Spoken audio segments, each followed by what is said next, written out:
Bapak, Ibu guru yang saya hormati, kita mulai hari ini di kelas online yang diselenggarakan oleh MGMP IPA Kabupaten Ciamis. Hari ini adalah materi pertama, yaitu materi umum tentang kebijakan Dinas Pendidikan Kabupaten Ciamis. Sebelumnya perlu saya mengenalkan diri, mungkin hari ini saya bertugas sebagai moderator. Nama saya Linlin Herlina, saya bertugas di SMPN 7 Banjarsari. Kebetulan saya diberi tugas sebagai Ketua MGMP Kabupaten Ciamis. Alhamdulillah pada kesempatan ini MGMP bisa menyelenggarakan diklat online selama dari mulai tanggal 13 sampai 19 Mei 2020. Mudah-mudahan kegiatan kita ini berjalan dengan lancar dan membawa manfaat bagi kita semua. Baik Bapak Ibu guru yang saya hormati, narasumber kita kali ini sudah hadir, yaitu Bapak Kasih Kurikulum dan Penilaian SMP Distrik Kabupaten Ciamis, yang mungkin pada hari ini mewakili Pak Kadisdik, karena yang Pak Kadisdik tidak bisa hadir karena ada kegiatan lain yang lebih penting. Akan saya sampaikan dulu biodata dari Bapak narasumber kita. Nama Pak Lili Abdullah Rojak, SPD MPD. NIK beliau 1976 0226 2008 01 1003. Ya, berarti tanggal lahirnya tahun 76. Sangat muda. Lebih tepat tanggal lahirnya ini di Jakarta 25 Februari 1976. Pendidikan beliau yang pertama S1 lulus dari Unpas tahun 1999. Kemudian S2-nya juga di Unpas lulus tahun 2005 dan sekarang masih menempuh S3 di Universitas Pendidikan Indonesia. Kita doakan semoga S3-nya segera selesai dan gelar doktor segera disandang. Kemudian riwayat pekerjaan. Beliau ini guru IPA yang diangkat dari tahun 2003. Bertugas di SMPN 1 Lumbung 2003 sampai 2007. Kemudian di SMP 1 Cihaurubeti 2007 sampai 2013. Dan terakhir di SMP 6 Ciamis dari tahun 2013 sampai 2018. Kemudian beliau beralih tugas menjadi pengawas Dinas Pendidikan Kabupaten Ciamis pada tahun 2019 dan tidak berlangsung lama. Karirnya juga kemudian naik lagi. Beliau menjadi Kasih Kurikulum dan Penilaian SMP Distrik Kabupaten Ciamis tahun 2019 ini sampai sekarang. Selanjutnya, pengalaman beliau menjadi narasumber di beberapa kegiatan yang diselenggarakan oleh LPMP, kemudian P4TK IPA, kemudian seminar internasional di SIKIS, INKITEP, kemudian juga menjadi narasumber pada seminar di UPI di Purwakarta, seminar yang diselenggarakan UPI bertempat di Purwakarta, kemudian menjadi narasumber pada VCT, ya. Mungkin para alumni terutama yang dari Ciamis ini pasti kenal beliau di Virtual Koordinator Training Wilayah Provinsi Jabar. Kemudian beliau juga sebelumnya adalah pengurus MGMP Kabupaten Ciamis sebelum periode sekarang, ya.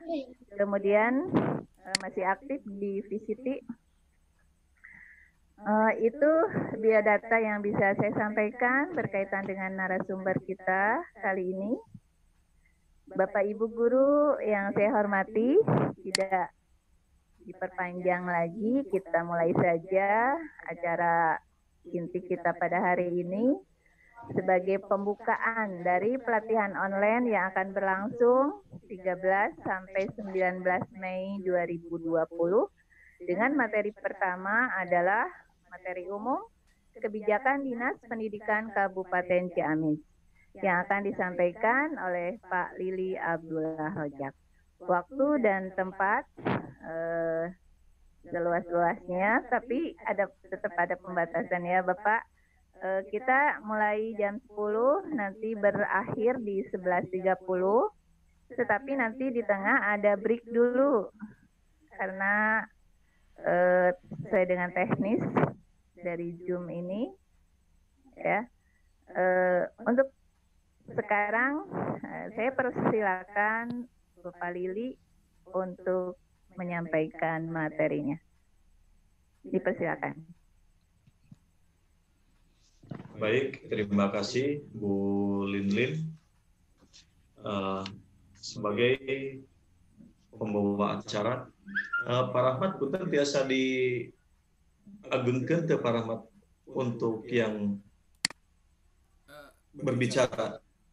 Di paling mananya kayak ngagengan anak. Sudah Pak, otomatis. Biasa Pak. Otomatis. Ageng. Otomatis. Oh ya. Otomatis Pak kalau berbicara. Baik, terima kasih Pak Yadi. Pak Yadi. Iya betul ya Pak Yadi ya. Ya, leres Pak. Hatur nuhun Pak Yadi. Rekan-rekan yang hadir, mohon untuk tidak di-off-kan videonya, jadi dibuka saja supaya kelihatan siapa-siapa saja yang hadir pada hari ini. Jadi Bapak dan Ibu yang hadir pada hari ini, ada tampilan nama, tapi namanya sendiri, gambarnya sendiri itu tidak tertampilkan. Jadi mohon untuk dibuka untuk videonya. Nanti dan rekan-rekan semuanya, mudah-mudahan ini bisa hadir pada kegiatan di online ini sampai selesai. Baik, terima kasih pembawa acara, terima kasih kepada host yang bisa hadir pada hari ini dan rekan-rekan. Assalamualaikum warahmatullahi wabarakatuh. Waalaikumsalam warahmatullahi wabarakatuh.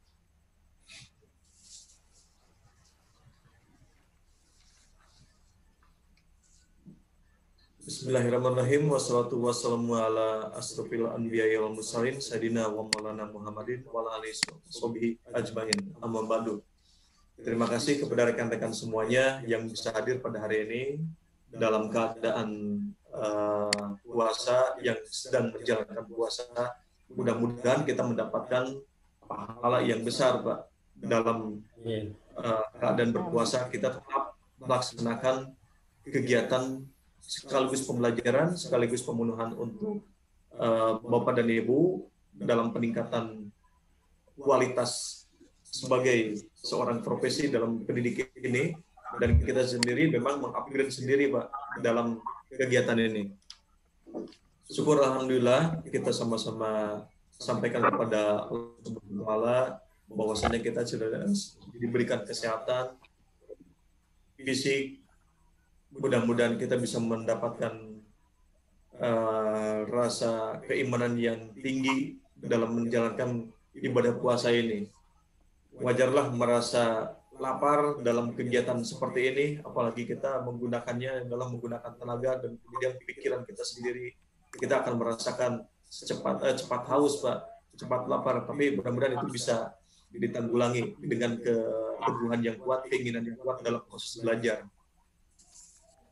Untuk pada kegiatan hari ini, untuk pelaksanaan diklat online, hari ini saya mewakili dari Pak Kadis, Panginten Sekdis. Kebetulan beliau sedang melaksanakan kegiatan audiensi dengan para honorer Bapak Ibu di Setda.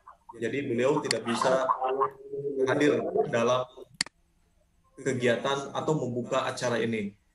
Saya sampaikan kepada panitia sebelumnya bahwa saya sendiri mewakili ini mungkin tidak akan membuka acara Bu Lindin atau Pak Rahmat ya, karena memang ini saya tidak mendapatkan delegasi langsung dari beliau untuk membuka acara. Kalaupun memang beliau itu tidak sempat untuk membuka acara, Pak Inten, lah cekap Pak Inten mungkin dina penutupan, penutupannya seperti apa, apakah oleh beliau ataukah oleh saya sendiri. Jadi kita ada penutupan tapi tidak ada pembukaan, mungkin seperti itu. Mudah-mudahan Bapak dan Ibu dengan pelaksanaan kegiatan pelatihan ini tidak mengurangi hikmah di dalamnya, seperti itu. Dan untuk ke depan Bapak dan Ibu juga tetap semangat untuk pelaksanaannya, karena kita walaupun juga kita pelaksanaan kegiatannya online Bapak Ibu, berbeda dengan tatap muka langsung. Ada satu di mana memang kita sendiri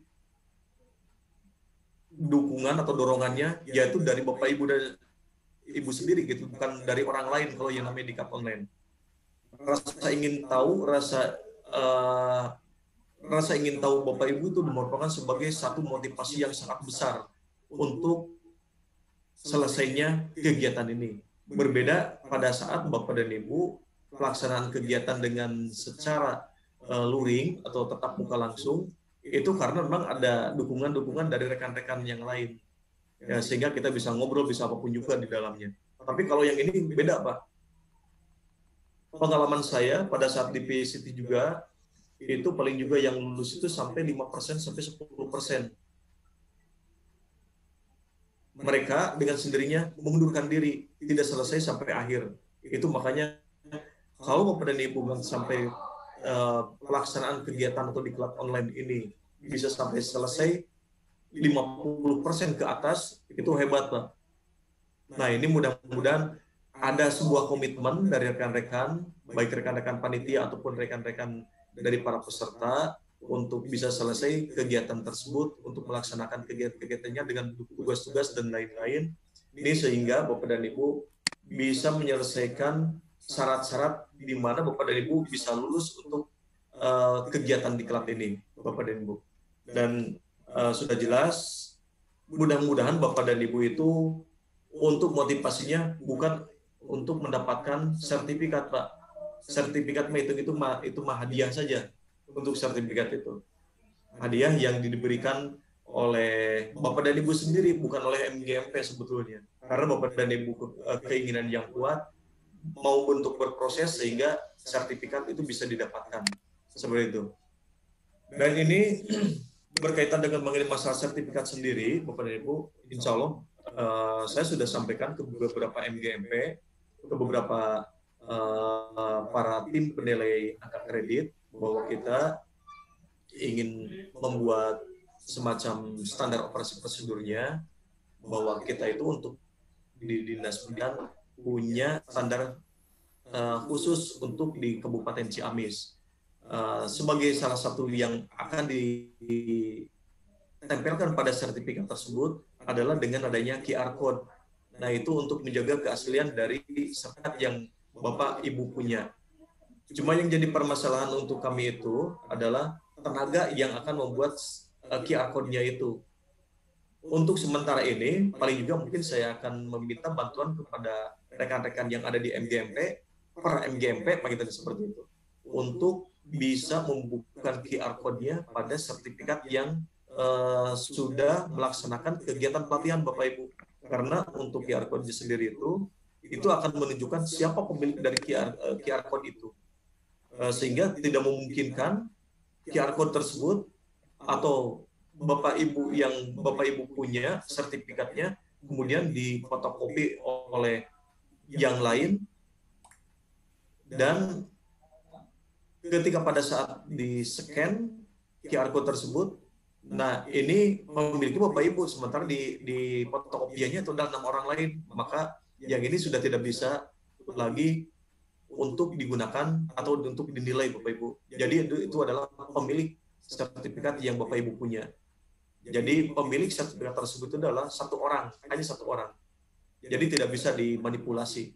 Nah, ini maksudnya adalah untuk menjaga keaslian pemilikan dari sertifikat tersebut. Ini saya sudah sampaikan kepada tim penilaian kredit, saya juga sudah sampaikan kepada beberapa MGMP yang lainnya, dan kemudian itu diharapkan ini juga sudah disampaikan kepada Pak Kadis, dan ini juga sudah disampaikan kepada Pak Sekdis. Nah, mudah-mudahan ini kita mempunyai ciri khas, Pak. Dan mudah-mudahan Bapak Ibu juga Pak, semakin semangat Bapak Ibu untuk melaksanakan kegiatan pelatihan. Bahkan untuk kegiatan-kegiatan pelatihan, saya sarankan kepada para pengurus MGMP untuk melaksanakan kegiatan pelatihan, Pak. Jadi tidak hanya sebatas menunggu kegiatan pelatihan itu kalau ada dana. Nah, ini jangan sampai seperti itu. Jangan yang sudah-sudah lah. Ini kita terus saja, Pak. Jadi untuk pelaksanaan kegiatan pelatihan itu coba dibuatkan semacam agenda yang betul-betul terinci kita itu. Itu adalah merupakan sebagai agenda yang dalam satu program 1 tahun. Jadi dalam 1 tahun itu dibagi menjadi 2, berarti dua semester. Nah, satu semester ini jadi paket semester pertama dan paket semester yang kedua. Nah, itu diusahakan sampai minimal 32 jam, dan kemudian setelah kegiatan tersebut selesai, itu bisa diajukan untuk terbitnya sertifikat itu, Bapak Ibu. Dan ini bisa jadi sebagai tambahan untuk Bapak dan Ibu dalam pemenuhan unsur utama yang ada di pengajuan angka kredit di PAK itu. Bisa dinilai bisa, Pak, karena itu paket. Itu adalah kegiatan dari KKG MGMP. Silakan saja oleh Bapak Ibu dibuat programnya, kemudian dibuat rincian kegiatannya, ajukan, dan kemudian dari sana setelah selesai siapkan laporannya, dan kemudian siapkan juga daftar hadirnya. Nah, itu bisa dijadikan sebagai bahan untuk terbitnya sertifikat. Nah, begitu. Ini mudah-mudahan bisa dijadikan sebagai bahan lah untuk para pengurus MGMP dan giatnya MGMP, dan jangan sampai, kata saya sendiri, jangan sampai menunggu wah kayak uang baru berjalan, dan jangan sampai terjadi seperti itu, Pak. Ya alhamdulillah Pak Rahmat, kemudian kemarin itu yang sudah melaksanakan kegiatan itu, kemudian Pak Yadi ya, kemudian satu lagi dari Pak siapa namanya, siapa lagi dari Panjalu. Nah, ini Saiful, Pak. Pak Saiful ya, berkehendak untuk menyampaikan, mendiseminasikan dari hasil kemarin untuk di Damba ya, Pak ya. Nah, dan ini bisa me-upgrade dari pengetahuan atau kompetensi dari masing-masing pada guru IPA. Alhamdulillah sekarang yang daftar itu sampai 50 orang, dan ini kalau seandainya memang daring itu sebetulnya bisa sampai lebih dari 50 orang. Tapi lebih baik memang kalau kita memang dibatasi saja, Pak. Bahkan untuk matematika sendiri kemarin tuh mengajukan itu ada sampai 70 orang. Dan para pesertanya itu seluruh Indonesia, Pak, untuk matematika. Tapi mereka mempunyai mempunyai standar yang cukup ketat, sehingga untuk yang 70 orang itu banyak tugas-tugasnya, dan ini tugas-tugasnya masuk dan kemudian dihitung, kemudian berapa persen dari kehadiran yang ada. Bahkan pernah kejadian untuk matematika sendiri tidak lulus semuanya, Pak. Nah, itu ya silakan saja, apakah memang untuk IPA itu mengadopsi atau punya cara sendiri, silakan saja. Seperti itu. Mudah-mudahan Bapak dan Ibu sendiri untuk pada kegiatan di diklat online ini tetap semangat dan bisa sampai selesai pada kegiatan untuk diklat tersebut. Amin. Amin. Dan kemudian Bapak dan Ibu, ini karena memang kita melaksanakan kegiatan untuk diklat online ini, salah satunya adalah dari tema yang kemarin Bapak Ibu ya, Hardiknas, belajar dari COVID-19. Pada akhirnya Bapak dan Ibu itu akan memaksakan diri untuk bisa menggunakan teknologi digital. Pada akhirnya seperti itu. Kalau tidak ada COVID, mungkin Bapak dan Ibu hari-hari apa gitu, tidak akan belajar dari digital tersebut, sehingga ini kita ambil hikmahnya untuk pembunuhan dari kompetensi kita, Pak. Jadi memanfaatkan mengoptimalkan kebutuhan yang kita butuhkan dalam mengupgrade dari profesionalitas dari kita sendiri dari teknologi digital yang Bapak Ibu punya.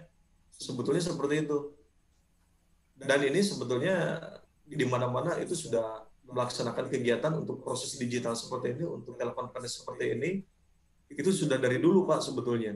Cuma kita tidak ada, ketika pada saat belum ada wabah, ya kita masih tetap dalam kondisi yang tetap muka, luring, tradisional, atau mungkin di sini dikatakan sebagai tatap muka secara langsung, walaupun memang bagaimanapun juga yang namanya guru itu tidak bisa digantikan oleh teknologi, Pak. Itu tetap ada rasa di mana memang kita itu merasa kangen, kita akan bertemu langsung dengan siswanya, seperti itu. Itu ada kepuasan tersendiri. Berbeda dengan seperti ini. Saya ngobrol sendiri, cuma ngelihat Pak Rahmat, kita kumpul, Pak Yadi, Bu Yanti, seperti itu. Gitu. Saya tidak melihat bagaimana saatnya Bapak Ibu pada saat keinginan sesuatu dan lain-lain, ada gangguan dari sekitar lingkungan. Ini bisa terlihat bila mana memang kita dalam sebuah ruangan yang 3 dimensi, Pak, bukan 2 dimensi seperti ini. Tapi itulah yang namanya satu keadaan di mana kita memaksakan diri, kita harus melaksanakan kegiatan secara jarak jauh, Pak. Bahkan ini yang dikenal dengan globalisasi, disrupsi teknologi, bahwa yang namanya menembus ruang dan waktu itu seperti ini, Pak. Kita sudah bisa memanfaatkan, kita sudah berjalan dalam revolusi industri 4.0, di mana yang lain untuk di Jepang sendiri sudah bukan revolusi industri lagi, dikatakan sebagai society 5.0 seperti itu untuk di Jepang sendiri. Dan mereka itu robotik, Pak, telemedicine, apalagi untuk yang telekonferensi seperti ini sudah tidak ada, sudah biasa, maaf ya Pak, sudah biasa seperti ini. Kemudian pengiriman barang, mereka sudah menggunakan drone seperti itu, apalagi di daerah-daerah yang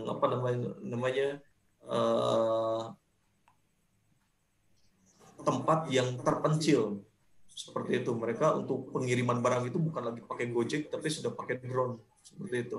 Itu teknologi di mana imajinasi manusia itu sudah ke arah sana, imajinasi manusia. Kemudian untuk pengolahan tanah, pertanian sudah menggunakan mobil, traktor. Nah, itu sudah society 5.0 di mana manusia itu sudah benar-benar disenangkan seperti itu. Tapi disenangkan dalam artian bukan berarti kita tidak bergerak, Pak. Kita tetap bergerak. Karena bergerak itu untuk menjaga kesehatan demi kesehatan yang lainnya. Nah, itu Pak, berkaitan dengan mengenai masalah dunia digital. Alhamdulillah rekan-rekan kita juga walaupun bukan dari background-nya TIK, tapi Bapak dan Ibu itu memaksakan diri untuk bisa menggunakan alat-alat digital. Apalagi sekarang sudah banyak aplikasi-aplikasi untuk kegiatan-kegiatan seperti ini. Bapak dan Ibu yang pernah tadi yang disampaikan oleh Bu Lindin, para peserta PCT, nah PCT itu sudah tidak menggunakan lagi Zoom, Bapak Ibu. Kita pakainya Webex pakainya. Dan ini memang lebih lebih aman untuk Webex itu yang saya rasakan. Berbeda dengan Zoom. Nah, untuk Zoom kelebihannya lebih mudah untuk dioperasikan aplikasinya. Apalagi dulu itu pernah ada Skype, kemudian ada juga Google juga itu memproduksi juga berkaitan dengan telekonferensi seperti ini. Facebook juga ada, Facebook saya lupa di Facebook juga ada, saya lupa namanya itu Facebook apa. Itu Bapak Ibu ya. Dan berkaitan dengan mengenai masalah proses pembelajaran untuk selama COVID tersebut, Bapak Ibu, ini tetap kami sampaikan, kami sarankan kepada Bapak dan Ibu untuk tetap mengontrol siswanya dalam kegiatan-kegiatan proses pembelajaran pada saat Ramadan sekarang ini, Bapak Ibu. Tetap untuk laporan-laporan masuk, Pak, ya. Saya tidak tahu bagaimana proses untuk kegiatan yang ada di sekolah, tidak tahu persis karena kegiatan secara teknis di sekolah itu dari Dinas Pendidikan diberikan kewenangannya kepada masing-masing sekolah, kepada kepala sekolah. Dari kepala sekolah tentu saja kepada Bapak dan Ibu. Ini siapa yang bertanggung jawab untuk pemantauan dari kegiatan pelaksanaan Ramadan selama COVID ini, Bapak Ibu. Ya paling juga mungkin Bapak dan Ibu tidak mungkin kalau seandainya oleh guru agama langsung, karena guru agama dari satu sekolah itu ada satu orang, ada juga yang 2 orang, kita itu. Apalagi guru agamanya yang bukan background dari agama. Nah ini tolong giatkan lagi kepada anak-anak untuk pemantauan pembelajaran keagamaan pada saat Ramadan ini. Karena saya sendiri banyak, Pak, melihat siswa-siswa pada saat jam belajar ini berkeliaran, Pak, di ya tempat-tempat bermain atau apapun juga lah, bersepedahan seperti itu. Cuma tuan guru yang ngumpul gitu. Paling kayak wantu guru teh iya di SMP mana gitu, gitu. Paling juga seperti itu. Karena yang memberikan teguran itu sudah jelas, yang punya kewenangan itu Bapak dan Ibu. Ya, baik. Ini kita ada waktu tinggal 8 menit lagi. Pak Rahmat, di sana Iya, di upgrade nggak? Nanti kalau nggak salah ada upgrade-nya, belum Pak. upgrade, jadi 7 menit lagi break dulu keluar dan nanti masuk lagi. Masuk lagi. Ya, masuk Baik. di link yang Saya mungkin akan menyesuaikan dengan waktu yang tersedia saja di sini, Pak, ya. Iya, untuk sesi Paling satu. juga mungkin sekitar 5 menit lagi. Saya mohon izin kepada panitia, kepada pembawa acara, saya untuk menyampaikan beberapa materi lagi. Ya, ini berkaitan dengan kegiatan kita, Pak. Tidak sedikit mungkin dari Bapak dan Ibu yang ikut kegiatan untuk Vicon ini, yaitu dari bagian atau yang diberikan tanggung jawab oleh kepala sekolahnya sebagai wakil kepala sekolah bagian kurikulum, Pak. Kami sebetulnya sudah menyusun untuk kegiatan jadwal tentatif yang ada, cuma ini memang belum ditantangani oleh Pak Kadis, Pak, ya.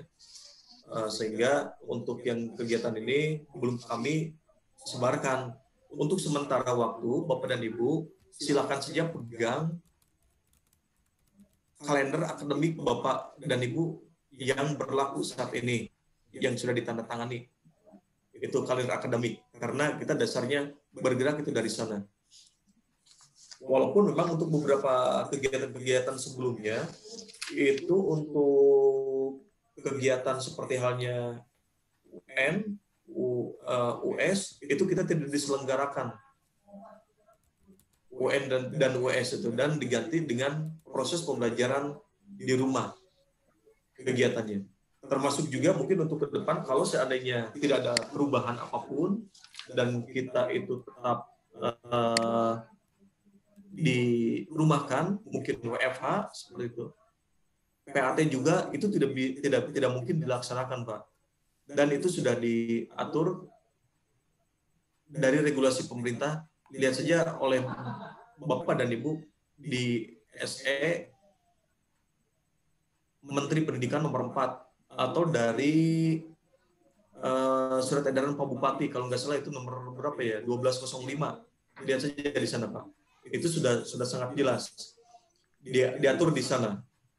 Dan untuk kegiatan-kegiatan ke depan, memang ini juga kami masih menggodok karena memang ini ketidakjelasan dari keadaan yang sekarang ini, Bapak Ibu, ya. Ini kita memang berharap untuk wabah pandemi ini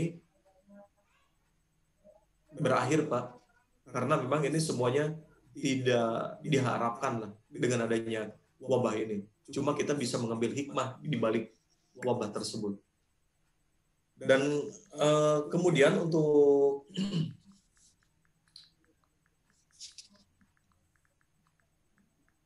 beberapa hari kemudian, bila mana memang kegiatan tersebut untuk kegiatan Ramadan ini masih dirumahkan, kita tinggal tunggu saja Bapak Ibu ya, karena memang untuk perpanjangan waktu di mana memang siswa masih belajar di rumah itu sampai tanggal 14. Nanti turun lagi perpanjangan tanggal 15 sampai tanggal 29 seperti itu Pak.